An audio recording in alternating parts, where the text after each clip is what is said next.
Ngayon pong araw ang deadline sa kampo ni Vice President Sara Duterte para tumugon sa summons ng Senado kaugnay sa impeachment case laban sa kanya. Ayon sa isang dating hukom ng Korte Suprema, sumagot man o hindi ang bise, ay tuloy pa rin ang paglilitis. Si Pangulong Marcos muling iginiit na hindi siya nakikialam sa impeachment. Balitang hatid ni Tina Panganiban Perez. Si Pangulong Bongbong Marcos na ang nagsabi, hindi siya nakikialam sa impeachment proceedings laban kay Vice President Sara Duterte. If a president chooses to do that, I choose not to. Nasa Australia ang bise para sa isang personal na biyahe at bagamat nagsalita sa harap ng Filipino community roon, wala siyang nabanggit tungkol sa impeachment. Hindi naman nagpaunlak ng panayam ang kanyang defense team. Pero sabi ni dating Supreme Court Senior Associate Justice Antonio Carpio, hindi man sumagot ang bise, tuloy ang impeachment proceedings. It will not stop the proceeding. She will be declared in default.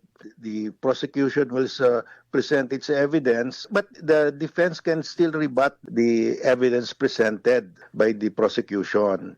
Sabi ni Carpio, pwedeng utusan ng Korte Suprema ang impeachment court na ituloy ang paglilitis sakaling idulog sa mga mahistrado ang issue.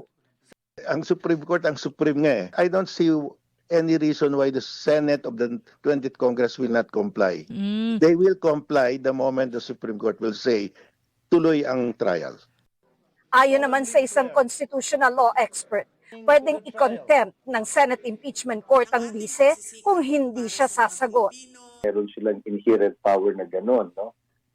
Kung hindi naman siya mag-submit ng answer, hindi na kailangan yung rejoinder ng House. Pag hindi ka sumagot, ibig sabihin, wala kang matinong sagot dun sa mga paratang.